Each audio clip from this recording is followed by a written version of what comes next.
You can become an entrepreneur, you can become a CEO of a business without needing to start it or without rising up the ranks in an organization. I started to kind of get a sense that there's a way to build a career and to just build, a life around acquiring and owning small businesses. What was really interesting, though, and I think it surprised me and probably a lot of folks in the room, was the folks that had gone the search route, spent 2 years of their life trying to find a business to buy but were unsuccessful, actually ended up getting very similar, jobs to their peers. They ended up going into investment banking or private equity after they left the search route. So, there's this common sentiment about entrepreneurship that if you go try to start a company. Today, I'm joined by Sean Smith. Sean is the managing partner at Search Fund Ventures and founder of the SMB Investor Network. Sean's journey represents a fascinating evolution in modern entrepreneurship. Sean started his career in leveraged finance at CIBC Capital Markets, the investment banking subsidiary of the Canadian Imperial Bank of Commerce, one of Canada's biggest banks. While in investment banking, Sean supported over $11 billion of transactions, including high-profile deals like the Canada Goose IPO. Sean then took the entrepreneurial leap himself. He co-founded and successfully exited a co-living community in Brooklyn before moving into venture capital and M&A advisory at Aplico Capital, a venture capital and investment firm. He then saw a gap in the market, a gap between talented owner-operator type of entrepreneurs and the capital they needed to successfully acquire and run small and medium-sized businesses. Then, in August 2024, Sean and his partner, Nick Bryant, successfully started raising their inaugural $10 million fund, Search Fund Ventures, specifically designed to back acquisition entrepreneurs buying small and medium-sized businesses across North America. Today's conversation tackles a career path that's quietly becoming one of the most compelling alternatives to the traditional route of investment banking, consulting, or starting from scratch. We are talking about entrepreneurship through acquisition, or ETA, where ambitious individuals are buying existing profitable businesses instead of building them from the ground up. With baby boomers retiring en masse in many Western countries, there's an unprecedented wave of succession opportunities creating a multi-trillion-dollar transfer of business ownership. Sean will break down what makes this model work, how a 20-something or 30-something professional can actually raise millions to buy a business, what investors are looking for, and most importantly, what separates a strong acquisition target from a money pit.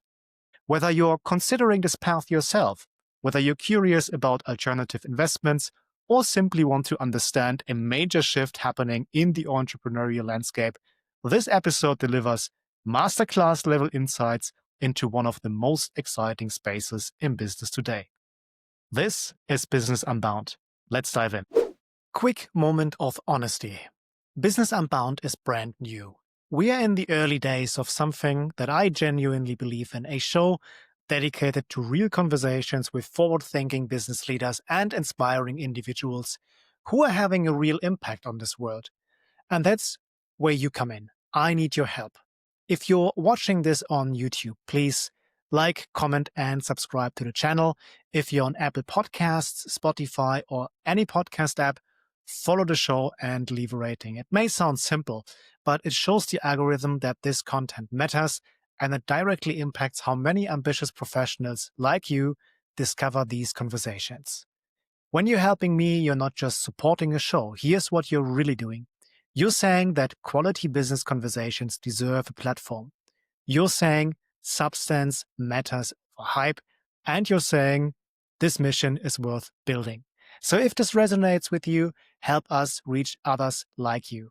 Please subscribe, follow, share, whatever works for wherever you are. You're helping build something substantial from the ground up, and I genuinely appreciate it. So thank you. And now back to the show. Sean Smith, welcome to Business Unbound. Florian, thank you for having me. It's an honor. Sean, let's start at the beginning.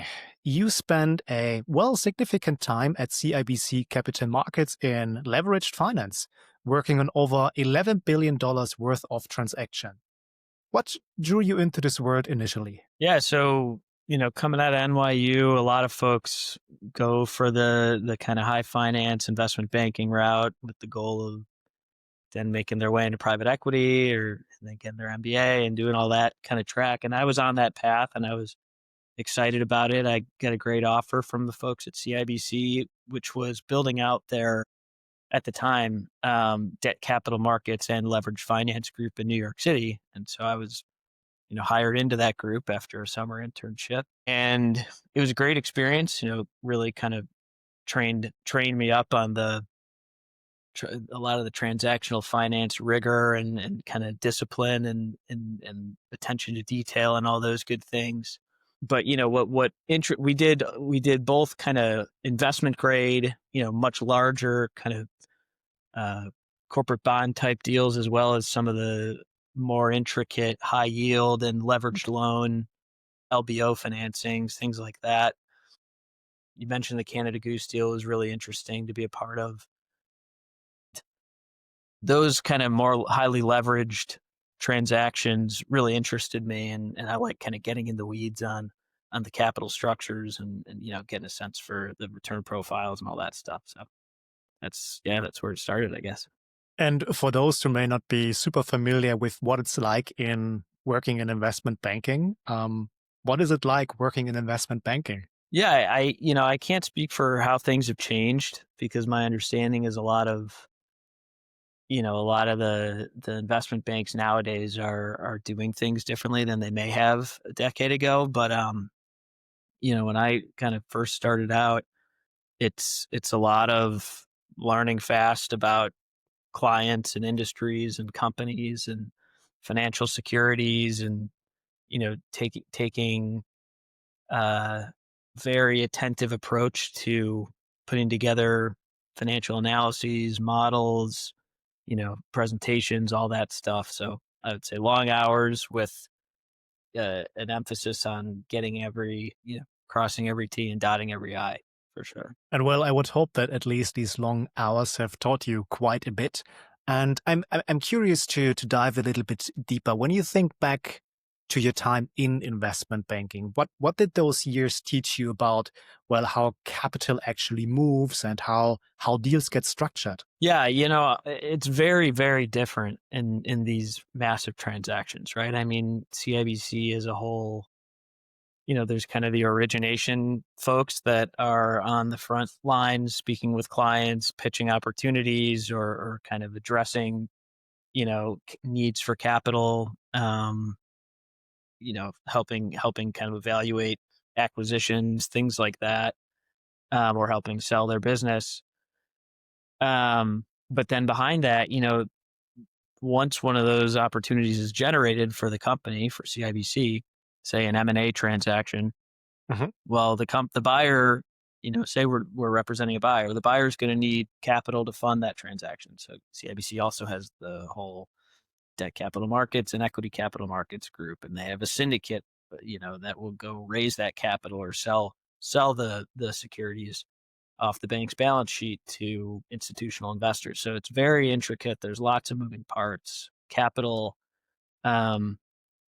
comes and flows in massive quantities in these transactions. It's very, very different than the smaller end of the market.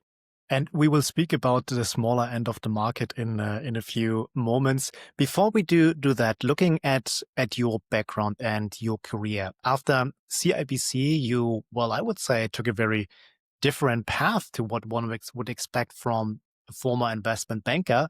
You co-founded a co-living community for creatives in Brooklyn, and that's quite a departure from high finance. What prompted that shift for you? Yeah, it was partially, I think, like I said, I learned a lot in the trenches with the team at CIBC, and I have taken that with me, throughout my career. Um, but I wasn't, I would say, 100% bought in on the investment banking career path. And you kind of have to be if you're going to go that route because the long hours don't really end. And there's lots of other incredibly intelligent and hardworking people that are 100% bought in on it. Right. So it's just really hard to kind of go that direction if you're not fully in. co-living was a really interesting space at the time. In New York, there was 𝐒𝐿𝐼, there was Common, there were all these groups that were kind of going this direction. My good friend who I started the company with, he and I had always been interested in kind of the creative scene in New York as well. So, we saw an opportunity to take a pretty different approach to what these other co-living, basically property managers were doing, which was to take a, 2-bedroom and turn it into a 4-bedroom, basically. We believed we could do something similar, but also create these unique amenities around it and drive not only kind of, like micro influencer type folks to these houses, which became a very popular business model once TikTok came around. We were a little bit early on that front. And because we had, micro influencers, we could get brand sponsorships, which we did, right? We had, brands like Jägermeister. We ended up striking a partnership with them and with Island Records, and because we had some good musicians in there. So it was a pretty unique way to bring creatives together under sort of a real estate driven business model with kind of the, influencer bent. But ultimately, and I said this to the class at University of Texas, Austin a month or two ago. But the biggest learning from that experience for me was, it's really hard to build and scale a business when you're taking a lot of personal risk. And that's applicable to folks that take an SBA loan and personally guarantee it, right? The way we started, Tangerine House was to personally lease, these larger kind of apartments and you wouldn't really call them an apartment, it was duplexes or larger in New York, right? And then outfit them, with our own bootstrapping and stuff. So we got it to, I'd say, as far as we could doing that. And it came to a point where we either had to raise capital, partner with a property developer, or, sell it to this group that was interested in basically taking our brand and the properties that we'd already built. And we chose the third option. So. Mm-hmm.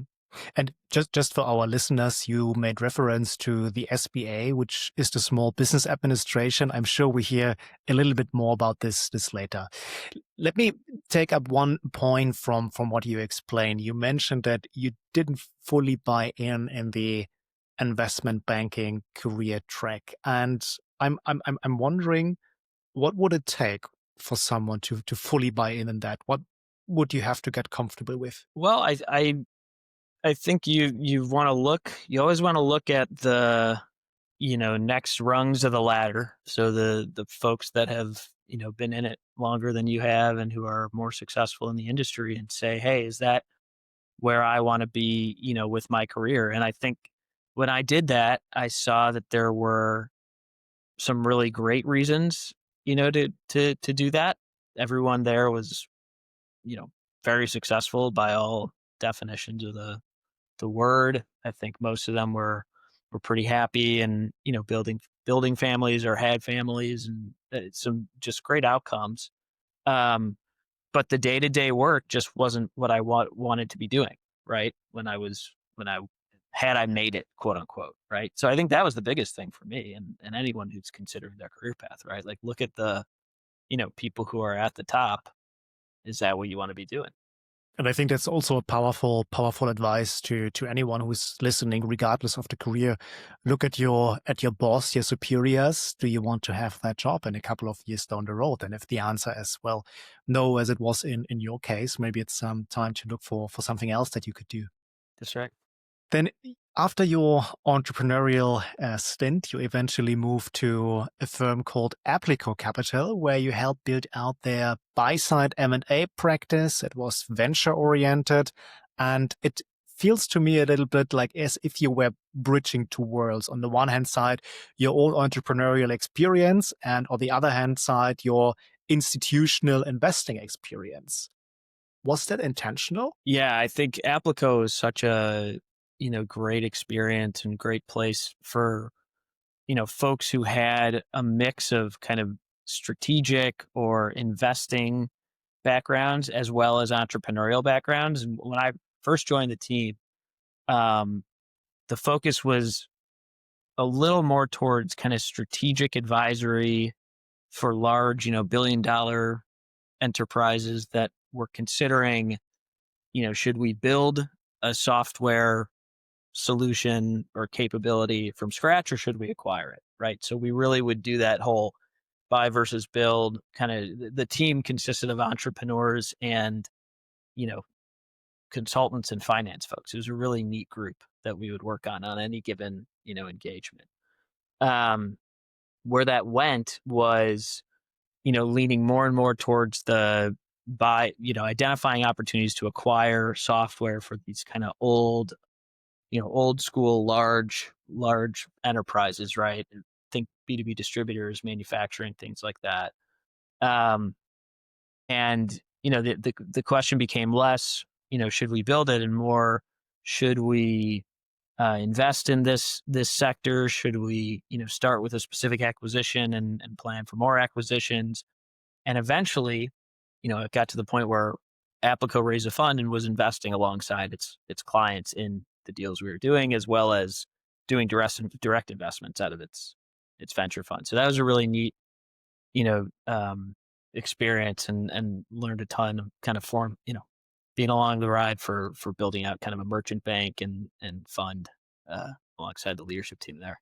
And your learnings obviously unfolded in what you're currently doing. And then after Applico, somewhere along your journey, you kind of discovered the world of search funds and entrepreneurship through acquisition. For most of our audience, I believe that's probably not a term that they know just yet, and we'll dig into it deeply in a moment. But do you still remember when did you first encounter this model, and what was that for you? What was it that you found inspiring? Yeah. So the funny thing about that is we actually started probably 3/4 into the journey, because I discovered entrepreneurship through acquisition, or whatever kind of term that was coined in Ivy League halls you want to call it. One of my father's best friends bought businesses in Ann Arbor, Michigan. That's just what he did. Right. And I saw that as young as I can remember. Right. We'd go to became college age. We'd go to a bar that in State Street in Ann Arbor and get, beer from the Ypsilanti Brewing Company. And, my dad's friend owned that business. And I started to kind of get a sense that there's a way to build a career and to just build, a life around acquiring and owning small businesses. And I've always been a huge, supporter and fan of local business in general. Um, Generally, if you give me the option between, you know, either a large company or a franchise or kind of an independent local business, I'll probably go with the local business, assuming, you know, they kind of are up to the same standards. And that's largely in many cases because I actually think local businesses do a much better job, have much higher, service levels, things like that, because they're not necessarily as focused on, driving down every cost or delivering the highest possible return on invested capital to their, shareholders or whatever that might be. And they don't have the quarterly targets that, publicly traded companies might. Anyway, all that kind of culminated. I kind of saw that career path more, like the idea of supporting local businesses. A couple, friend in university, his father similarly bought lots of businesses, more like Main Street type stuff. And I kind of sat along sidelines for some of those deals. And, I kind of, I would say, went into banking and entrepreneurship and went the route I did with investing because I always had in my mind that I wanted to pursue this path of being a small business buyer, right? Um, so ultimately, I didn't really start, entering the space formally until towards the end of my time at Applico, when I started kind of supporting searchers with these M&A skill sets, these kind of deal team skill sets, and basically just partnered up with a few folks as an equity partner and said, I'd love to be along, for your search and be more like a deal team finance member. And it was mostly folks who had more operating experience, right? Which I think is, a really good complementary skill set when you have one searcher, a partnership, one person's got, the finance, M&A, investing skill sets, and the other's a hardcore operator. I think that's a pretty, great combination. So I was trying to bring that, and what happened was, we'd get close on some deals, and folks said, "Do you know any investors who'd be interested in kind of, helping us bridge the gap on these deals?" So it was clear to me that, hey, this investment approach is a really great way to support lots of searchers, and there's clear need for it. So I started bringing those deals to investors in the ecosystem, and that's how I linked up with Nick, and kind of the rest is history from there. Okay, so then starting in, I believe it was August 2024, you and your partner, Nick Bryant, you successfully launched your inaugural fund, Search Fund Ventures One. And this fund focused on, well, doing exactly what you said you were interested in, backing acquisition entrepreneurs with equity. And can you take us through what it's actually like to raise capital in this niche? Yeah. So for us as a fund raising capital, a lot of folks had said, the fundraising market was really challenging, right? And I think that's especially true in, certain kind of more alternative asset classes, and in venture capital. I think it was really tough. I think it was really tough in real estate.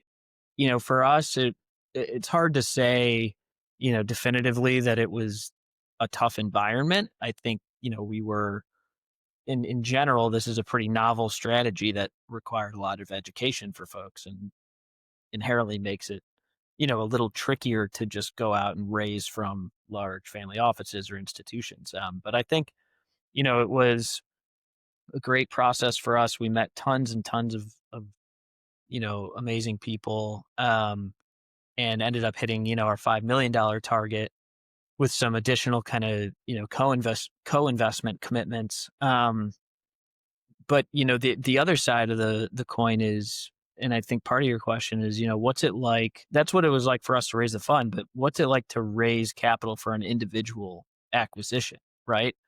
And as I've seen more and more of these, we've looked at probably 350, coming up on 400 deals at this point, where people are raising capital to buy a business. There's plenty of capital out there for deals. There's two styles of deals, right? There's people who searched for a business to buy themselves, have paid for the due diligence, and packaged the deal up. They're going to use a loan in the US, at least. Oftentimes it's an SBA loan, um, which they have to personally guarantee.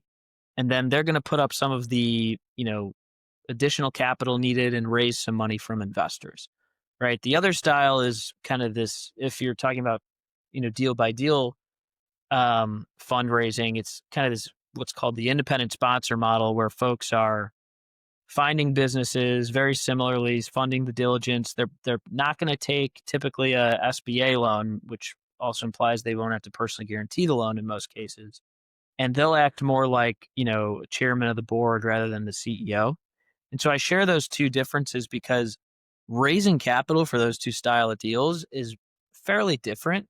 The independent sponsor deals tend to be a little bit larger, probably more than at least 2 million in EBITDA. And that's largely because many folks kind of pivot to that independent sponsor model once they get past the SBA loan threshold. So they're going to need to raise more equity, which is a key point. The folks that have, searched for a business are going to use an SBA loan to finance it. They often need a lot less capital. They need to raise a lot less capital.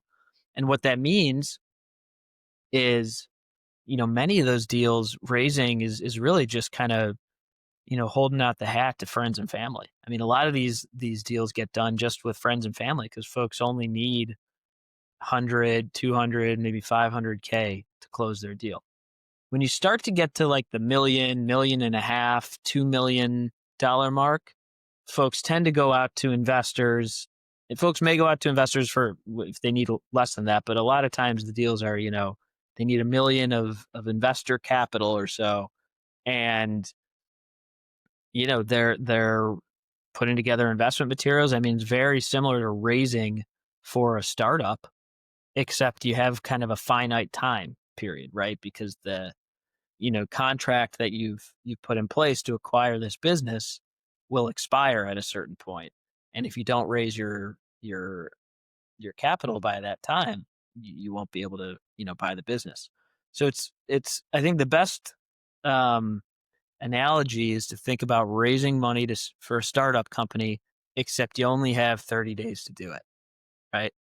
That is really, really noteworthy. And I think for our audience, many of whom are executives or rising leaders or even mid-career professionals, arguably, especially the first model that you have explained is very interesting. So let's dive a little bit deeper into entrepreneurship through acquisition and what it really means.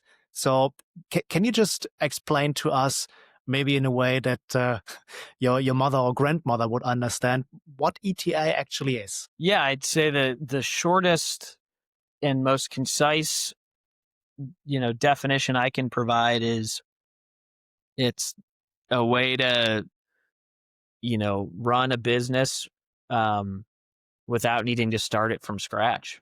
I mean, that's really the core of it. You can become an entrepreneur, you can become a CEO of a business without needing to start it or without rising up the ranks in an organization, right? So you're basically buying your way into entrepreneurship by acquiring an existing business with, well, either your own capital or with capital from someone else, a mix of equity and debt. Is that true? I think that's right. That's the right way to describe it. And from your experience, how does buying a business differ fundamentally from starting one? And why would someone consider this path? I mean, okay, they could buy their way into entrepreneurship, which costs them money, or they started from the scratch, which costs them nothing than their own hands work. Where are the differences? Yeah, that's a really good question. And there's, in many cases, there's a strong argument to be made that it doesn't really make sense to buy into this business, right? It's better to just start it from scratch, right? That's actually kind of the classic buy versus build question, right?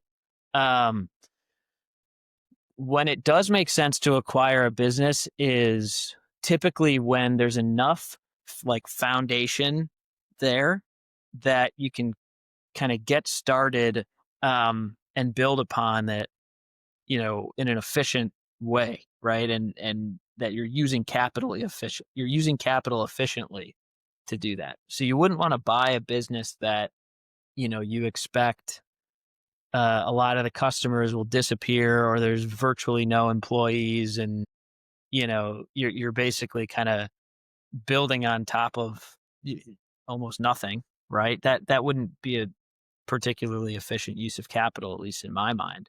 But if you're, receiving something that accelerates your path to, whatever target you have as an entrepreneur, then that makes sense.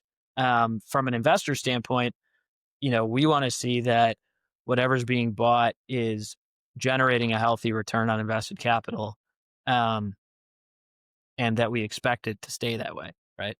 That is interesting. And let's maybe think about this from the person who's actually buying the business. And well, I believe many ambitious professionals have chosen to spend their careers in or around, let's say, investment banking, like yourself, or private equity, or management consulting, like I have. And I'm wondering, from your perspective, how would you position ETA relative to those, well, traditional career paths?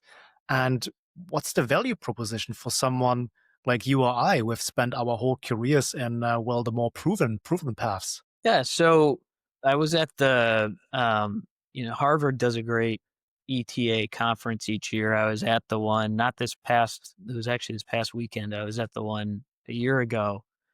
And I believe it was one of the professors who said he shared some data on, the career paths of Harvard Business School graduates. And he said folks that, went for management consulting or private equity or investment banking or something similar, this was their trajectory. I guess the data was from a survey or something like that, where they were 3, 5, 10 years down the road. And they also had some data on, searchers. Now, keep in mind, these are traditional search funds that people raise. It's a little bit different, but in principle, I think it's the same. It gets to the heart of the question you're asking. And he showed kind of a couple paths, right? He showed folks who had acquired a business successfully and ran it to, a certain outcome. And those folks were often, similar or maybe slightly better off than folks that had gone the traditional, career route, at large, right? Not talking about some of the, call it the top quartile. The search folks in the top quartile had done substantially better, right? Um, the What was really interesting though, and I think it surprised me and probably a lot of folks in the room, was the folks that had gone the search route, spent 2 years of their life trying to find a business to buy but were unsuccessful, actually ended up getting very similar, jobs to their peers. They ended up going into investment banking or private equity after they left the search route. So, there's this common sentiment about entrepreneurship that if you go try to start a company, or you in this case, if you go spend time searching for a business to buy, you're kind of out, right? It's going to be hard to get back to where you were. And I just think time and time again, it's kind of that just hasn't been the case. Sure, if you're spending a year or two, doing nothing, then that's probably going to be a little challenging to recover from, at least to be back exactly where you were before doing nothing for a year. Um, but if you're, putting the pedal to the metal and really trying to find a business to buy, and for whatever reason it doesn't pan out, I imagine you're going to meet a lot of great people along the way. You're going to build a tremendous network. You're going to learn a lot about, you know, being in the ETA space, and you'll end up being better for it. So That sounds like a, well, contrarian perspective to the mainstream wisdom, what you just explained. And it seems to me that if you limit the downside, if you can go back to the traditional path anyway, and you don't have a material disadvantage over right. those who've stayed in this path for the last 2 years while you were out there trying to buy a business, that limits the downside tremendously, right? While keeping the upside. Now, Sean, you've already teased towards this. There are apparently two main models in the wider ETA ecosystem. There's funded search and there's self-funded search. What's the difference, and how does each model change the risk-reward profile for the entrepreneur? Yeah, so the search fund model, the traditional search fund or the funded search, whatever you want to call it, is really it's been a relatively popular kind of career path, and it's ballooned in popularity in recent years for MBA students, right? It kind of started in MBA programs at Stanford and Harvard, and has since kind of pervaded many of the other MBA programs. And what folks do is, as they're getting towards the end of their MBA, they'll raise money from traditional search fund investors, and that money will, usually it's, call it 300 to 500K or something in that range. And they'll use that money to go find a business to buy. They'll pay themselves a salary for that period of time, and that'll, they'll use some of that money for deal sourcing and diligence and things of that nature. When they find the business to buy, they'll go back to that same pool of investors and raise the capital to buy the business. So that's the traditional funded search model. The self-funded search is what I described earlier, where folks don't raise money during the search process. Maybe they do it part-time, which, back to the prior question, it's another way to de-risk, the whole concept, right? Or, and that can be very hard, or because there's a lot of folks doing it full-time, right? So they can kind of leave what they're doing and spend their full, 8-hour workday looking for businesses to acquire, and eventually, hopefully, closing a transaction and becoming the owner and leader of a business. When they find the business to acquire, they'll most self-funded searchers are paying for their own diligence expenses, all that stuff. And they may need to raise money to actually close the transaction. That's what we talked about earlier, right? Raise equity. So, the economics differ fairly dramatically. In the traditional world, it's pretty defined that the searcher will get, 25% of the economics if they achieve a 35% IRR. It's sort of chunked up into, I believe it's 5% at closing, for closing the deal. And then the remaining 15% is, half it's based on service and the other half is, for a time period, and the other half is based on achieving that 35% IRR target.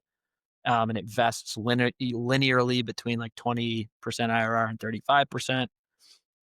And then in the self-funded space, it's really all over the place. I mean, depending on the amount of equity folks need, if they're using an SBA loan, all these different things, we've seen many deals where the searcher will own 80% of the business, or 80, they'll have 80% of the common, and investors will get 20% of the common equity, as well as, more kind of typical sponsor type structures where investors will own 80 to 90% of the business, and the sponsor will vest into, a certain amount up to 25-30% based on, performance outcomes. So those are really the big differences between traditional self-funded, and I kind of threw in the independent sponsor model in there as well. But, for larger deals, in many cases, even if it's more like a self-funded search where the deal sponsor is going to become the CEO after buying the business, if they need 4 to 5 million in equity or something like that, they're probably going to be, taking economics closer to the independent sponsor structure, but they might be better off for that, because with a larger business, this stuff is based on the total amount of capital deployed and the total net gains. So anyway. Right. And let's take maybe one step back and let's try to make this like really concrete. And let's assume like I'm a mid-career professional. Take me as an example. I'm mid-30. I've spent my career in consulting and at the bank before this. So I have 10, 15 years of experience. And then I decide, okay, I want to pursue the ETA route. What happens next? I think first you probably want to decide, which model you're most interested in pursuing, right? Do you want to do a traditional search approach, which you can, even if you're not, coming out of an MBA program? There's firms like Novastone or NextGen in Chicago. There's these firms that do kind of traditional search for mid-career executives, right? So first you got to decide, do I want to do that? Do I want to do a fully self-funded search where I find the business and maybe it's, smaller scale, so I want to raise from friends and family and maybe a couple of other investors in my network? Or do you want to go the independent sponsor route where rather than running the business, you might want to be more like a chairman of the board? Maybe you want to do another deal in a couple of years, and build more of kind of almost like a private equity style portfolio. It's kind of that fundamental decision that you got to start with. And then after that, there's tons of reading, there's tons of content. You got to kind of just start doing it, right? Okay, then I make the decision and then the actual search process starts. And for those who may not be familiar with this concept, what does a search actually entail? How does a day-to-day, job basically look like for someone who's searching? Yeah, so I would just add, right? You make your decision on what approach you want to take, and that can be fluid, right? You might say, hey, if I find a business like this, I'm interested in going more the self-funded model, or if it's, larger and in this sector, maybe I'm okay with going kind of the independent sponsor approach. So I think you want to decide where your comfort levels are, and then, I don't think the search necessarily, the search can start, but you also want to read up on kind of all the concepts. There's books like Buy Then Build and by Walker Dybel, and Jan Simon's got one for, folks in Europe. But I think, there's there's a lot to kind of think through, right? Like, what are your skill sets? What credentials do you have? What kind of softer skills do you have? What type of people do you want to be leading? You want to define that kind of ideal business that you're going to look for, right? So you don't just want to start kind of scrolling through business listings online and lobbing out, requests to brokers. You want to be pretty thoughtful, I think, about how to what you know what you want to acquire, why, and really put some definition around it. And there's also groundwork, at least in for a lot of U.S. based searchers. You've got to lay the groundwork of getting your financials in order in case you need to apply for an SBA loan. Many brokers will ask you for financials to see that you're a credible buyer. Getting all your kind of house in order, if you will, is critical. So I think make the decision on the style of search. It can be fluid, but in principle, kind of what do you want to do, right? Do you want to go out and raise capital or partner with a group like Novastone to be a funded search? Do you want to start kind of defining your buy box and going out as a self-funded searcher? Then get your house in order, and then yes, I think Florian, like you said, kind of start looking for businesses. And what does the day-to-day look like? I mean, it varies for folks quite a bit. But what we always suggest people do is run it like a business, right? I mean, you've got, now your search, it's a mini, you know, highly targeted private equity fund. So your job is to go find a business to buy that fits with the criteria you've kind of spelled out for yourself. And how do you do that? Well, you track your KPIs, you stand up your CRM, you monitor that stuff, and you drive towards the targets that you set for yourself, right? So maybe Hmm. that's how many business owners did you contact this week, or how many brokers did you speak to? And then the next layer of the funnel is how many NDAs did you sign?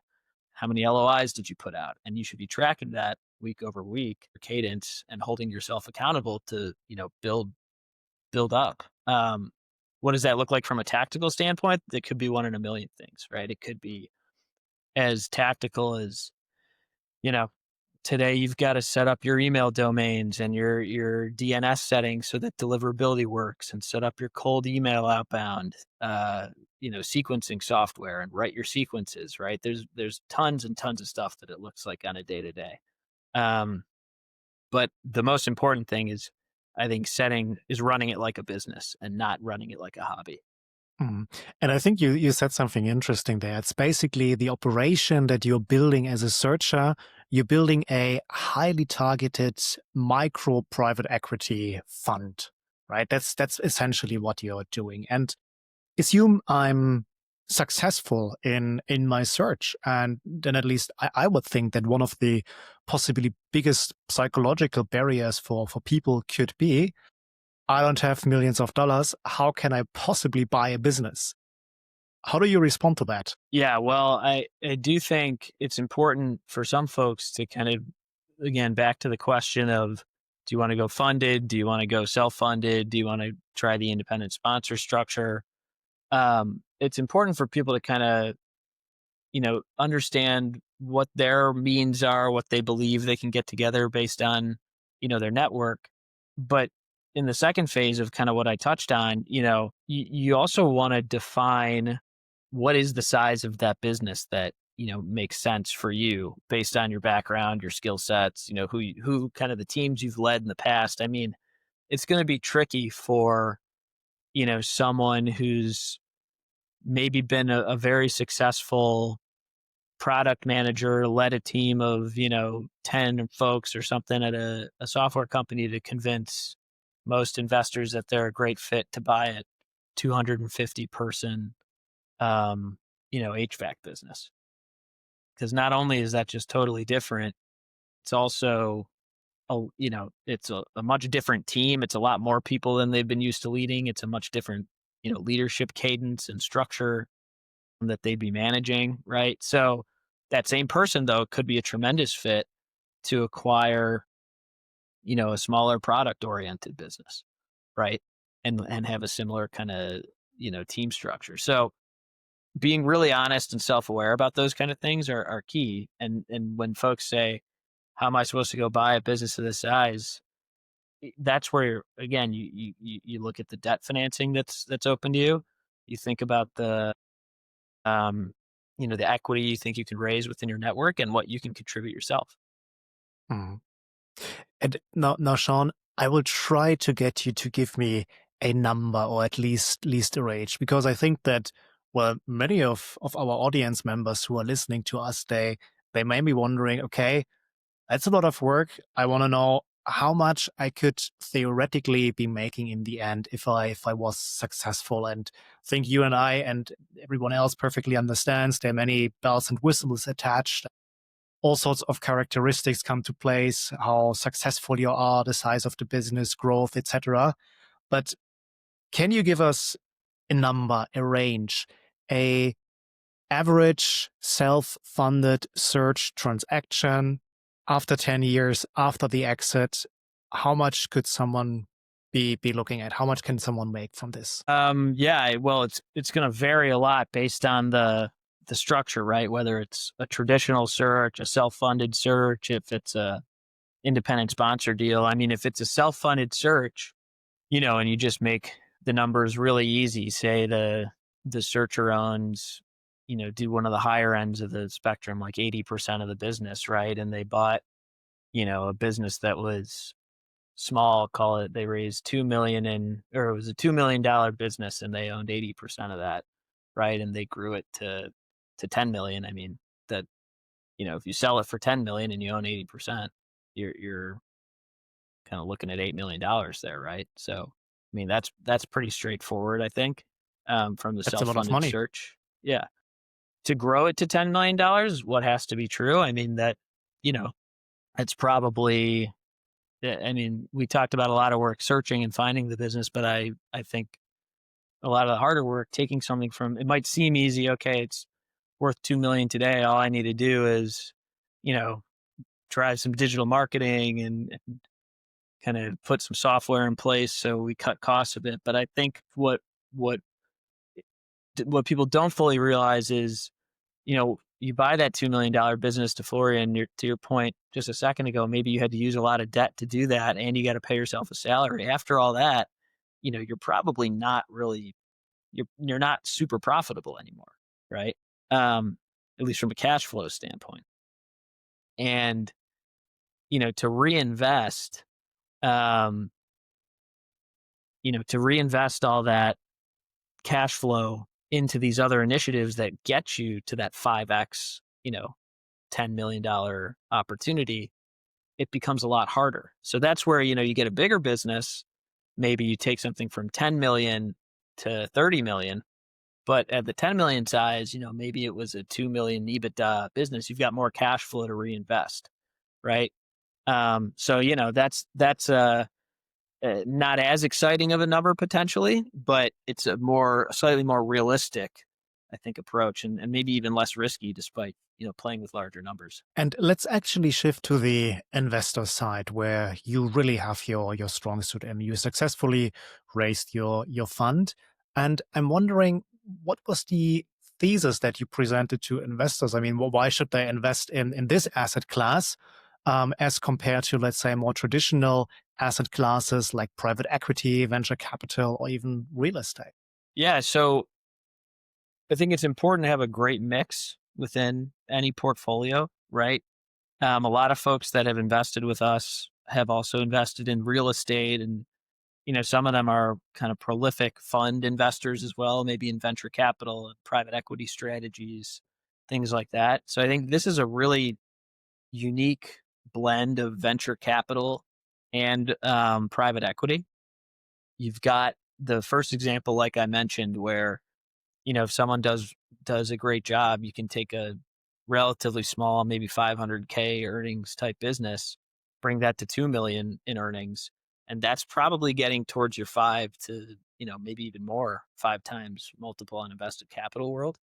So that's some great upside that's hard to find in most asset classes, with a pretty clear way to get there, albeit a lot of work.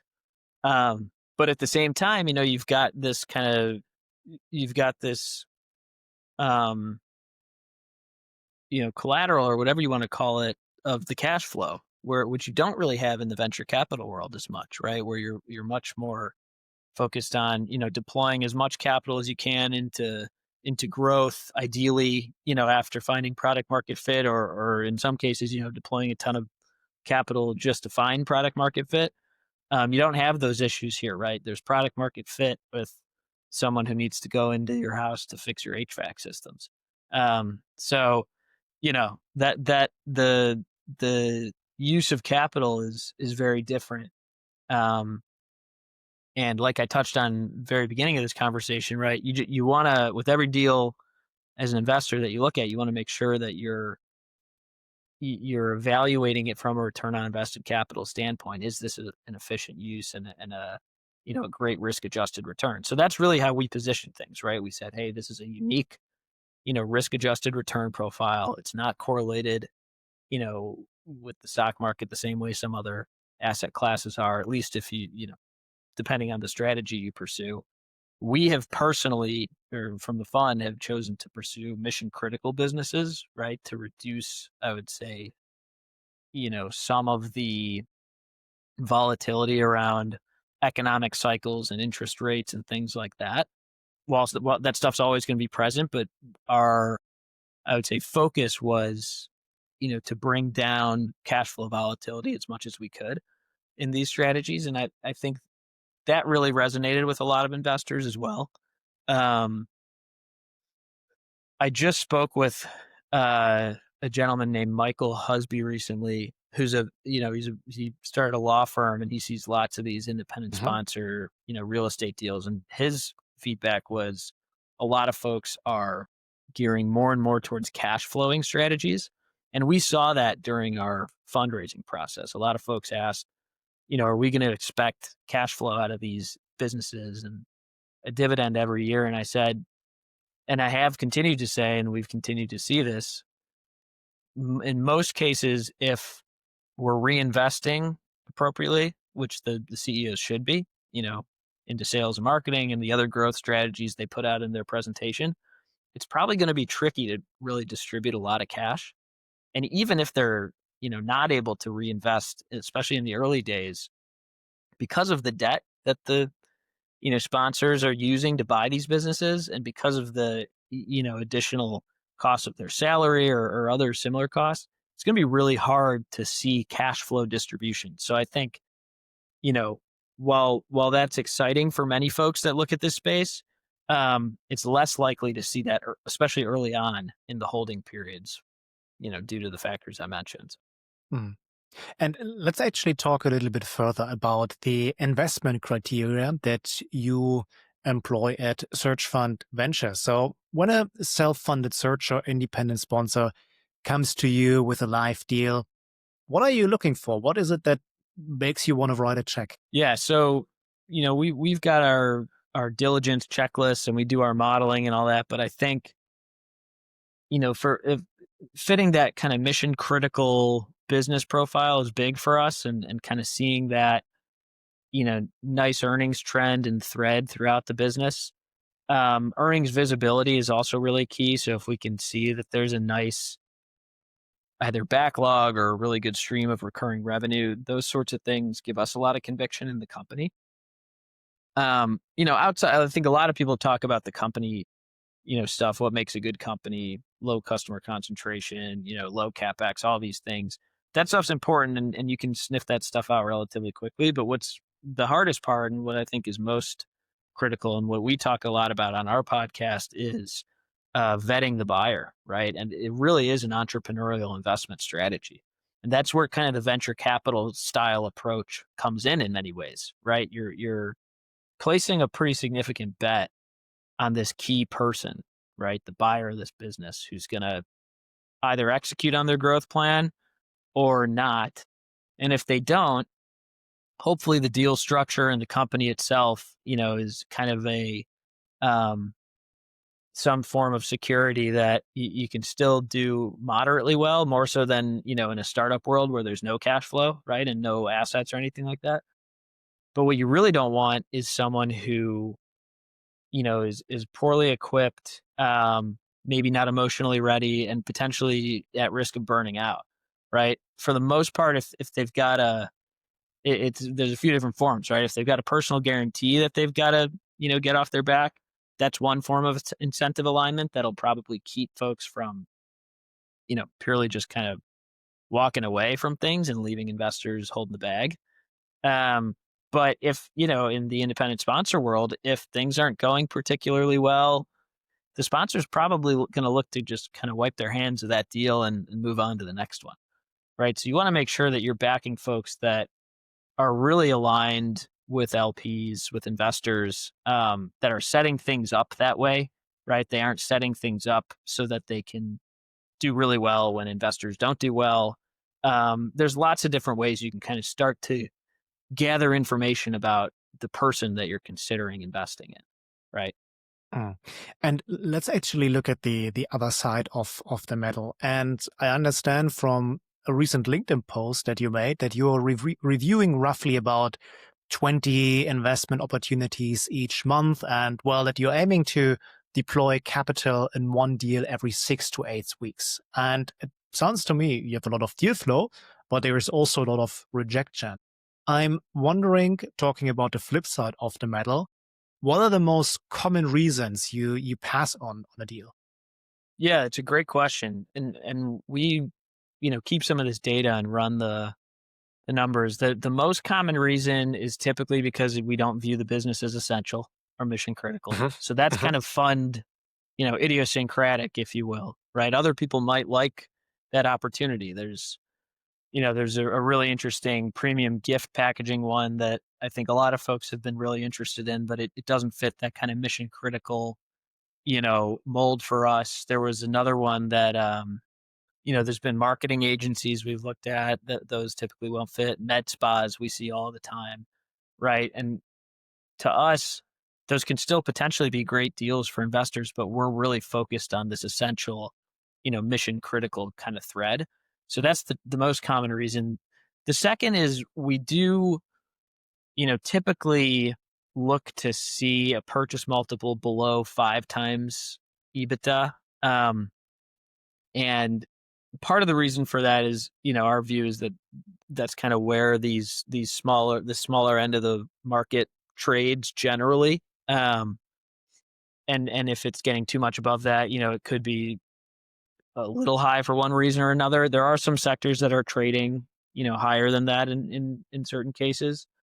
Some healthcare sectors, for example, but that's another common reason is if something we view the purchase multiple to be a tad bit too high, we'll typically pass. Again, doesn't mean it's a bad deal, doesn't mean it's not a fit for anyone, but it's just part of our criteria. And then yeah, I think kind of a third reason is us having difficulty seeing the sponsor being a good fit for that business to be the leader of that business. So those are sort of, I think, the top three, if I remember correctly. And then we have a bunch of, criteria below that, right? Like things like customer concentration that is not mitigated by the deal structure or investor terms. Sometimes we'll not sometimes, frequently we'll pass because, we can't get to the right target return based on the terms that are being offered. It just doesn't kind of hit our cost of capital, right? So that's another one that comes up frequently. Um, yeah, I'd say those are some of the highlights.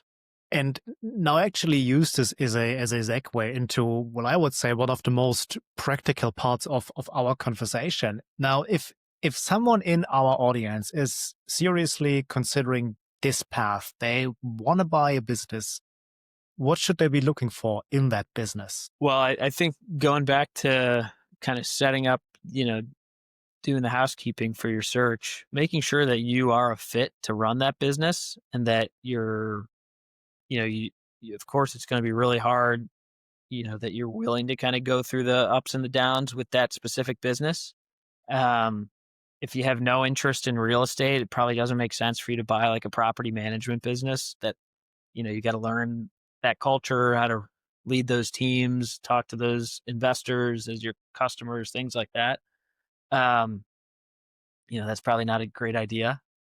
I think getting that right off the bat is key.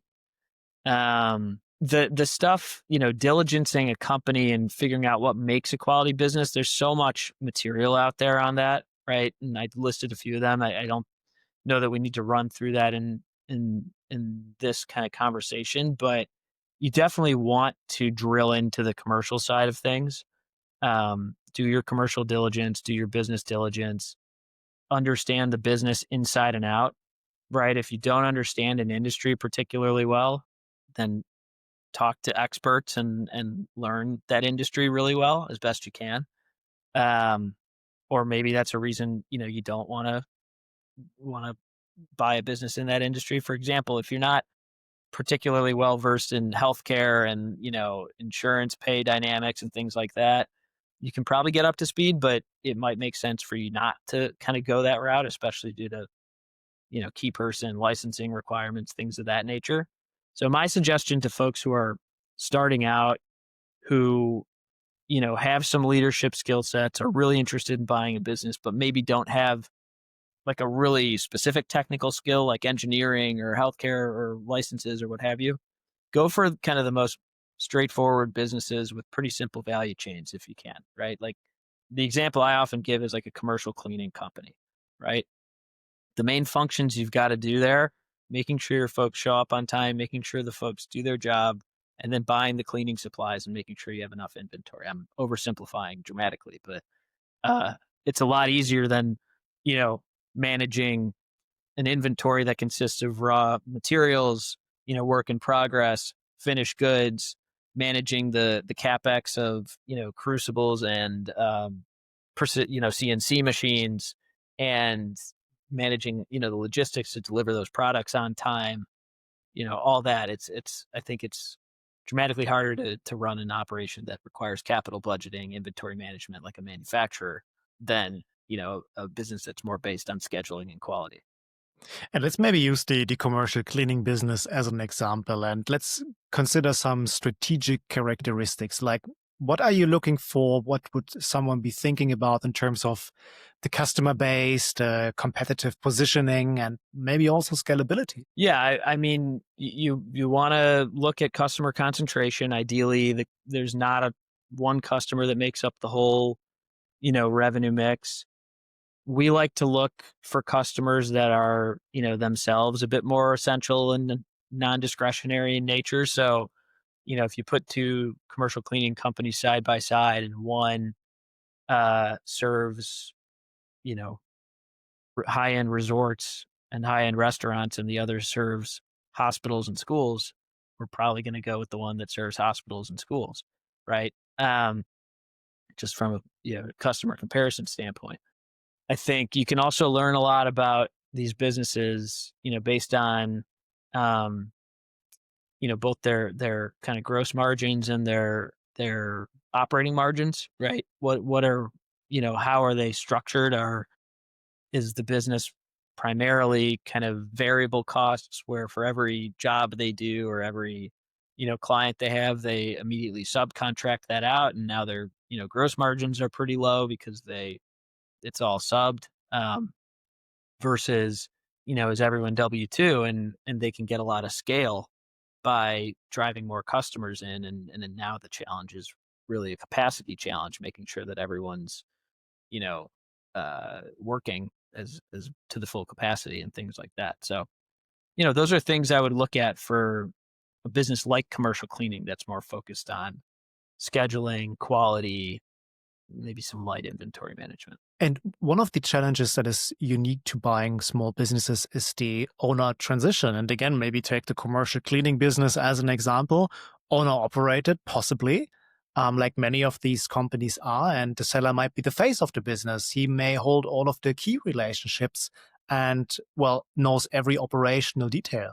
So in your experience, what makes a successful transition? Yeah. So that's another good kind of side by side, right? If you have a business where the owner is kind of doing everything versus where the owner is doing nothing, there's risks on both sides, right? If the owner is doing nothing, that means there's probably a GM or someone who's kind of running the show. And when you take that business over, you may have intentions of changing things and doing things in a way that GM or another key person whoever was kind of the, driving the boat while the owner, wasn't, um, that might create some friction because they're used to doing things their way. Um, so that's kind of the absentee risk. If the owner's doing everything, yeah, the risk is what a lot of people talk about, that all the processes and the relationships are, with the owner. You got to do your best to get as much of that out as you can in diligence, right?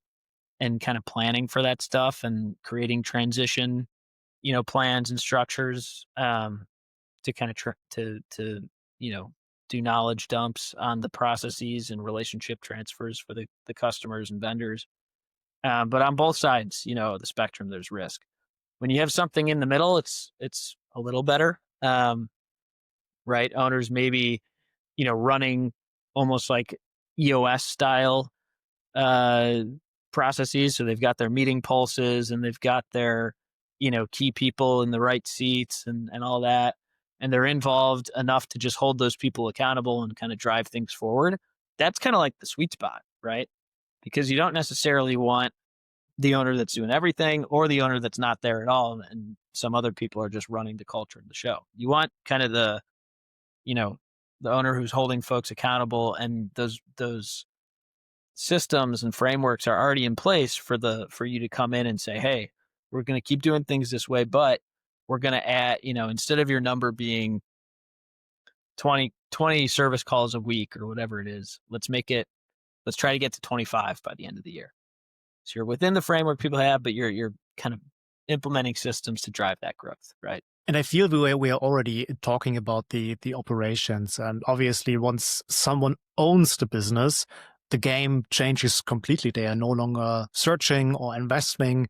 They are actually operating. And I'm curious to learn, based on your experience, where do you see people struggle most after they started operating the business? Yeah, it's a really important point. And what I don't think people do enough during diligence is kind of look 3, 6, 9, however many months down the line to say, what's it going to be like if I actually inherit this culture or this operating system or things like that, right? So I think people can do a really good job of that in diligence. We've seen good examples of that and poor examples of it. But when people do kind of end up closing the deal, an often sentiment is, I wish we had figured that out in diligence, right? Where we see people fall down or where things get really challenging. I mean, in our portfolio, I would say nothing's been kind of detrimental to the businesses. There's been people issues that have been resolvable, kind of like some of the stuff I said, right? Folks who are used to, setting the rules are now needing to adapt to, new ownership, things like that. But the kind of anecdotes and stories I've heard are, that you can, and some of this maybe you can figure out during diligence, but other stuff, it's a little bit like Russian roulette potentially, especially as businesses get more complex, like inventory, budgeting and accounting, capital budgeting, capital, you know, uh, asset appraisals, things like that. If you don't do those, or, the owner's not cooperating or you don't get them right, you can inherit a business where if there's a lot of assets, you thought they were all in good condition, and all of a sudden you find out you're needing to spend tons of money on maintenance capex each year and potentially need to replace a bunch of stuff. I mean, that can be, 20, 30, 40% of the price you paid for a business in some cases, depending on the net asset value, right? And depending on the, capital intensity of the business. So you obviously can mitigate that by avoiding capital intensive businesses, or if you, are going for a capital intensive business, make sure you do your asset appraisals and understand that stuff. On the inventory side, it's there are stories of folks who were,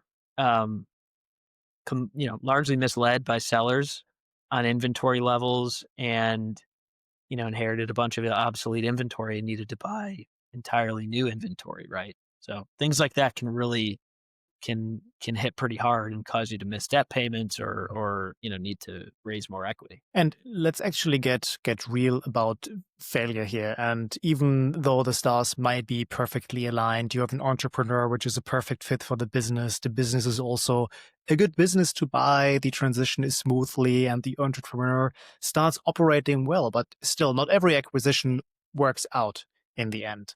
And from your experience, from what you have seen so far, what are some of the most common reasons why entrepreneurs or why deals fail in the end? Yeah, there's a good study by Stanford that's sort of like I think it was this, an MBA thesis at Stanford, and it's called Search Funds: The Death and the Afterlife. And basically it surveys maybe 30 or 40 failed searches where folks actually acquired the business but then didn't achieve a good outcome. Um the top one of the big reasons that stood out to me from that study is having an overly restrictive capital structure. And what that really means is that you use too much debt for what you can support. So, making sure you really understand credit metrics like debt service coverage, fixed charge coverage, debt to EBITDA, and not putting the business in a place where, you barely have any cash flow to reinvest or as a cushion. I think that's a huge one. And that's pretty, that one's important because it kind of compounds any other risk that could occur, right? If you have a big customer and that customer goes away, well, if your capital structure is not overly restrictive, maybe you can stomach that and kind of build back up. If your capital structure is restrictive, you might bump into financial covenants or miss debt payments or something like that. So that's a big one. The customer one was in there too.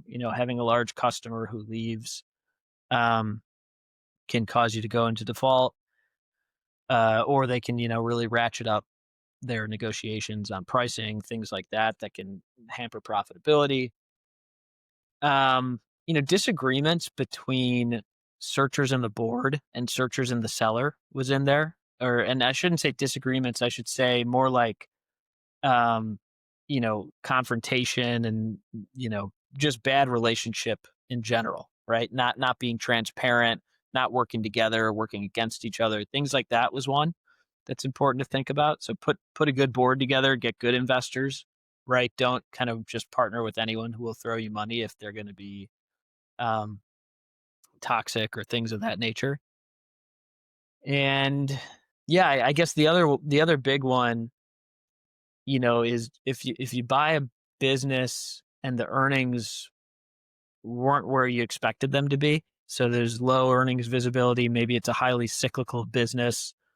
You buy it and it's doing 2 million in EBITDA, but then next year it does, it's trending towards 500K because the industry just went against you, and it's a cyclical industry, or the backlog wasn't actually there and you thought it was. That was another one, right? And that also goes part and parcel with the restrictive capital structure.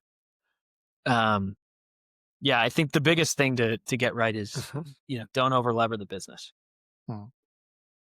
And Jean, I'm actually interested to learn a little bit more about your personal views on wider business and leadership. And if we transition a little bit to your personal reflections, obviously you've spent years, your career in the business ecosystem and investment banking. You were an entrepreneur yourself, then you were an M&A advisory, and now you're an investor yourself, and you're backing acquisition entrepreneurs. Now, if you do reflect, what is it in the end that really makes an enduring, valuable, sustainable business? What matters most, and what turns out to be less important than people may think? Yeah, I definitely would say just getting all the items that I just mentioned and doing kind of the opposite of them is kind of what makes makes the right mix, right? You get a good board, good investors, good advisors on your team that, you look to for feedback and for networking and that you work well with. That's going to be huge value. You don't overlever the business. You run it with a healthy cushion. That's going to make any other risks you run into a lot more. The business is going to be able to stomach them a lot more effectively. If you have low customer concentration, no single customer has a lot of leverage over your earnings. If you build your cost structure in a way that's, the right amount of variable and fixed, so that you've got some, and maybe that changes as you grow, but you've got, some leverage on margins as you get larger. But if you start to, run into some headwinds, you've got enough variability in there that you're not, eliminating all your costs or all your profit. Um, the seller piece and the key person stuff is always going to be hard, but I think a lot of like business sentiment after you get past the, getting the right customer mix and getting the right systems in place, getting your whether it's EOS or some business operating system, just having a good system for running your business with, meeting cadences and SOPs. I think a lot of the conversation, once you get all that stuff in place, is about getting really good at hiring the right people, right? And that's kind of the ultimate mitigant for any key person risks, right? If you identify a business where you've got a big network in that industry or in that space, you can hire the right folks, you've got customer relationships. If things go sour with the seller or with other folks on the team, and you're able to kind of bring in, folks that are more, well aligned with your vision, that's a huge mitigant. And that's something that I would encourage more searchers to think about when they're looking for the business, right? How deep is their network? Can they hire the right people, um, if they need to? So yeah, there's a lot of different things in there, right? But it ends up, I think after you do a lot of that, it ends up being about doing a really good job getting the right people in the business. It sounds very straightforward if you were to adhere to, well, many of the things that you've just mentioned. I do believe, however, that we learn the most from our own mistakes, obviously, and from the things that went wrong. And in your own journey, Sean, you built a co-living community, you raised your fund, you deployed capital. Can you take us back to a moment where you made a significant mistake and what you learned from that?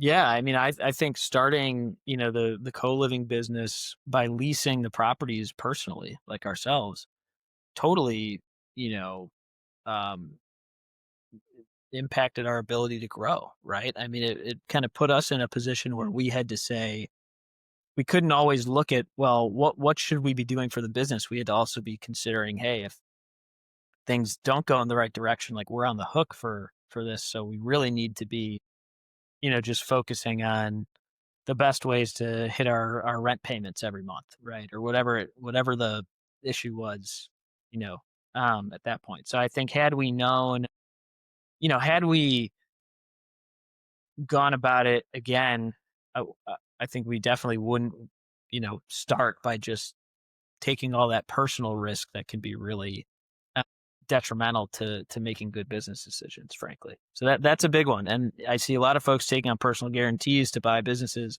which I think can be fine. But where it gets tricky is when, things aren't going well and all you can really think about is, oh, I've got this personal guarantee, I need to get that off my back. I need to be careful that I don't lose my house or something of that nature, right? And I'm hearing that this is really like a double-edged sword in a way that, of course, investors like this alignment of interest and they like acquisition entrepreneurs taking on a personal guarantee to make them very committed to what they are doing. At the other hand side, there's certainly an element that maybe you want to think very carefully around taking personal guarantees and, well, mitigating the risk that you have as an individual from your business activities. Is that correct?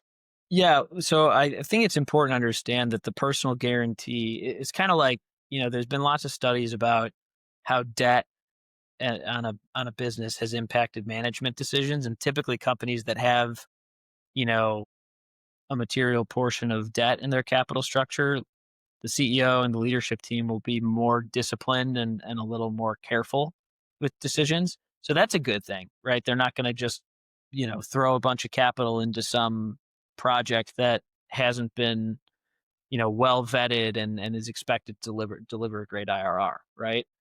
Um, I think the personal guarantee has a similar effect, but it gets a lot more acute when things go south, right? So investors and searchers with personal guarantees are, and I talked with Nicholas James from, the Minds Capital podcast and Acquiring Minds about this, post on LinkedIn about it as well. But, you know, when things are going well, self-funded searchers with personal guarantee, that it can kind of create that discipline too, just like debt for, a private equity backed company and their leadership team.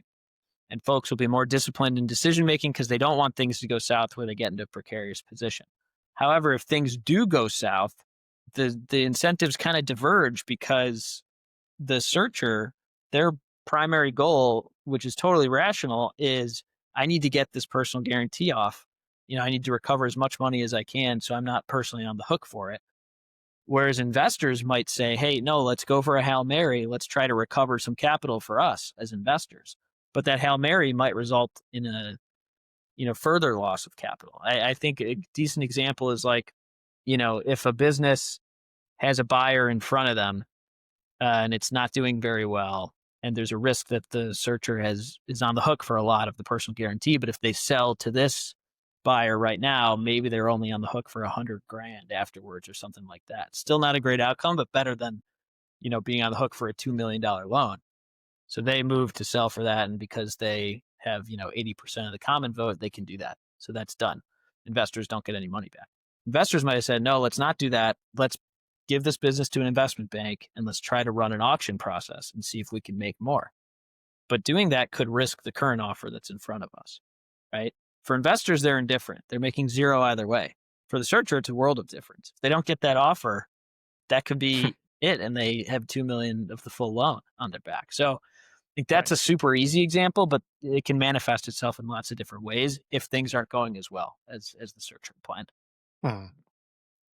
Now, let's actually project a little bit forward. And could you assume it's 2030? It's 5 years from now. And baby boomer retirement is in full swing, and the search fund ecosystem has continued to professionalize, and ETA is now fully a mainstream career path.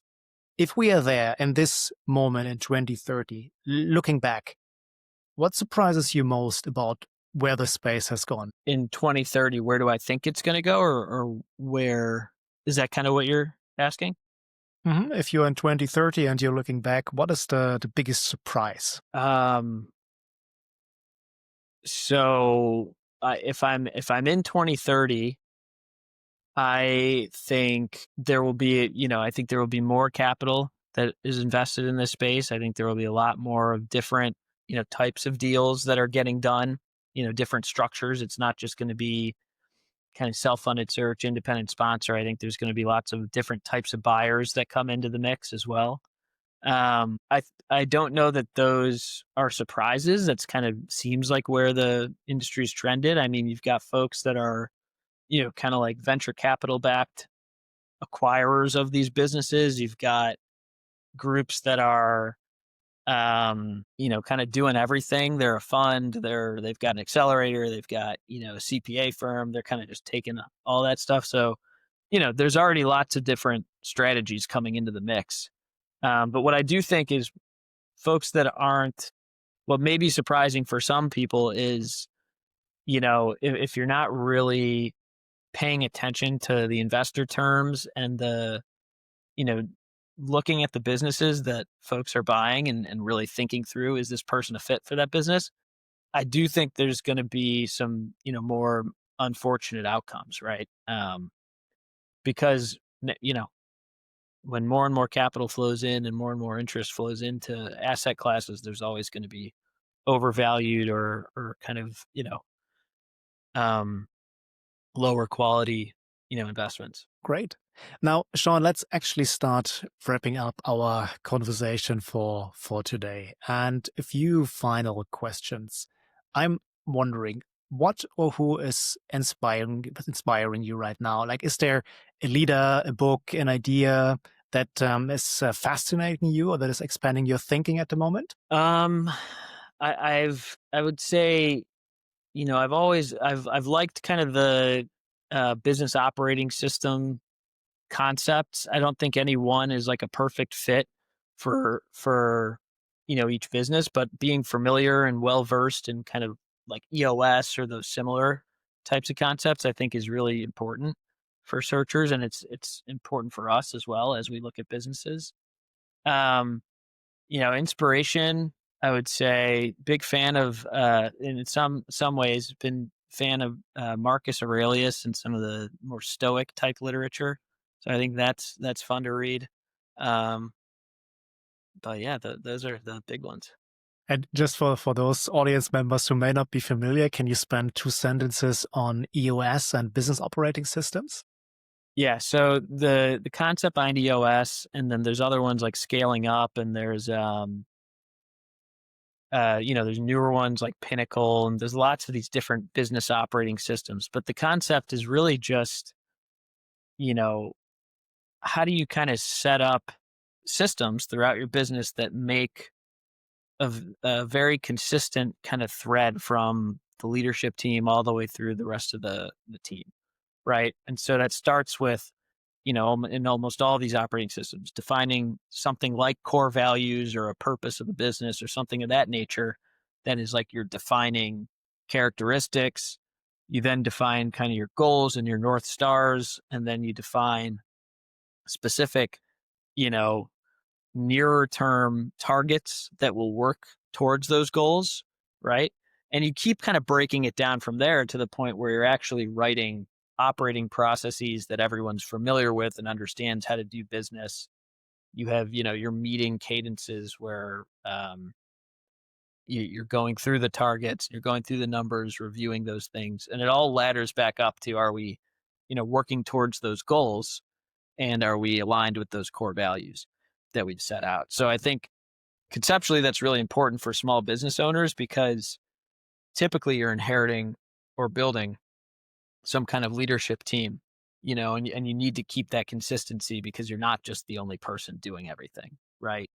Um, these EOS, Pinnacle, scaling up, these are meant for smaller businesses. They're not meant for, multinational Large, corporations and things. complex. Yeah, Yeah. right. So I think it's good to get well versed in those, especially for folks who might come from a larger corporate world, understand how large corporate operations work and stuff like that. This is more, specific for smaller businesses. And Sean, if our listeners remember just one thing from our conversation, one insight, one way of thinking differently, or even one action they should take, what would you want that to be? I would say you got to just kind of get started, right? If you want to do this stuff, there's no, this isn't a career path that is well defined, and there's kind of a ladder to climb or something like that. It's really in your hands. You've got to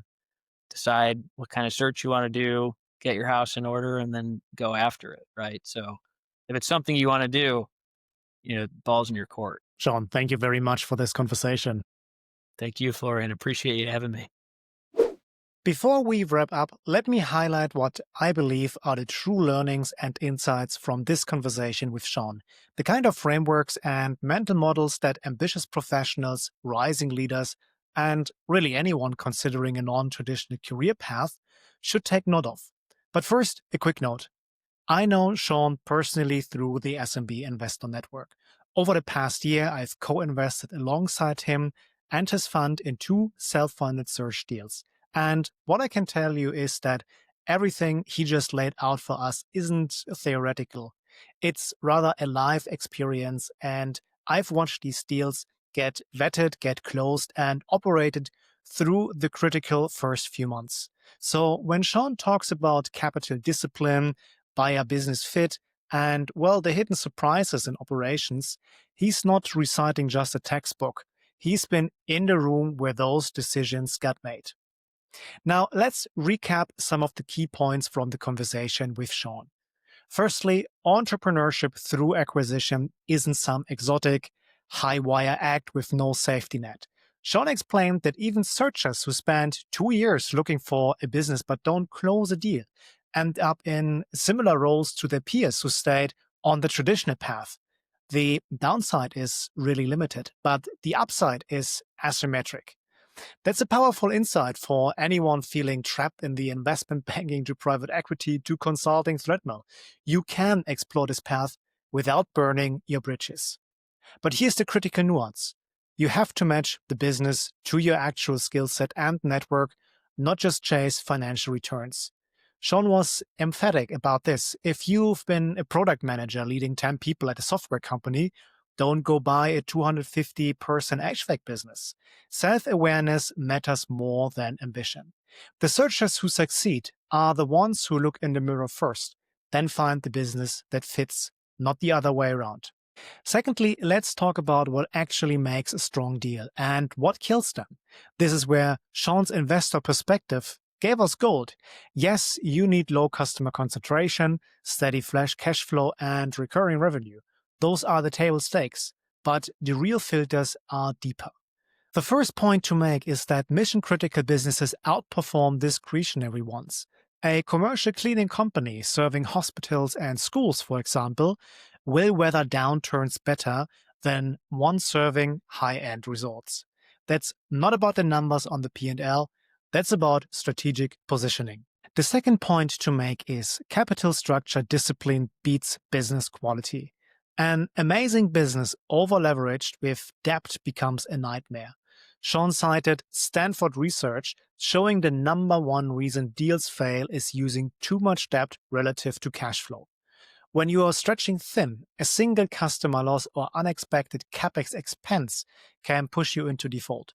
So don't just ask, is this a good business? Rather ask, can this business service the debt I'm putting on it with room to breathe? And here's something I hadn't fully appreciated myself. Vetting the buyer is harder and more important than vetting the business. As Sean said, you can sniff out bad financials relatively quickly, but evaluating whether someone has the resilience, the self-discipline, and emotional stamina to run a business for 5 to 10 years, that's an art, not a science, and it's why investors are so selective. Let's move on to the third overarching key takeaway. Sean was refreshingly candid about the operational realities. Don't expect dividends in the first few years. You're reinvesting cash flow into growth, paying down debt, and building systems. The businesses that scale successfully aren't the ones with brilliant strategies. They are the ones that hire the right people and implement consistent operating systems, like EOS or Scaling Up or Pinnacle. It's not sexy, but it's the difference between a business that depends on you and the business that runs without you. And watch out for the hidden landmines. Inventory surprises, obsolete assets you inherit, unexpected maintenance capex? Well, Sean's advice, if you're new to this, start with simpler businesses, like commercial cleaning as we used in our example, or other business services, not complex manufacturing operations with intricate supply chains and capital budgeting. Simple doesn't mean less profitable. It means fewer ways to mess up. Fourth and final, the double-edged sword of personal guarantees is important to consider. This was one of the most nuanced points that Sean made. Personal guarantees create discipline. They keep you from making reckless bets because your house is on the line. But when things go south, your incentives diverge from your investors' incentives. You want to minimize your personal loss. They might want to swing for a recovery. And that tension can really destroy relationships and outcomes. So if you're taking on a personal guarantee, understand what you're signing up for, not just financially, but also psychologically. Finally, the actionable takeaway. Sean's parting advice was simple but profound. The ball is in your court. Just get started. So if you're even half curious about ETA, here's your playbook. Define your buy box around your network and your skills. Get your financials lined up. Brokers and lenders, don't cut corners on diligence. Treat your search like a business. Track KPIs, manage your CRM, and build momentum. Read the best resources. For example, Walker Deibel's book, Buy Then Build, is a great starting point for searchers in the US, or read literature by Jan Simon for Europe. And finally, join communities like searchfunder.com, see real deals, talk to real searchers. And remember, The searchers who succeed aren't the ones with the most pedigree or the biggest networks. They are the ones who get the basics right consistently.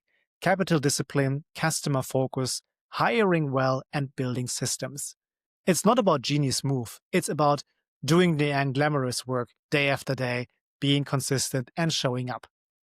Now, whether you're considering this path yourself, whether you're evaluating it as an investor, or simply trying to understand a major shift happening in the business landscape, Sean gave us a micro masterclass today. Not in hype, but in reality, in discipline, in self-awareness, and in the quiet power of buying boring, profitable businesses instead of chasing the next shiny thing. Thank you to Sean Smith for the candor, the frameworks, and the straight talk. And to all of you listening and watching, stay ambitious, stay disciplined, and keep questioning the conventional paths, because the best opportunities are often the ones nobody told you to pursue.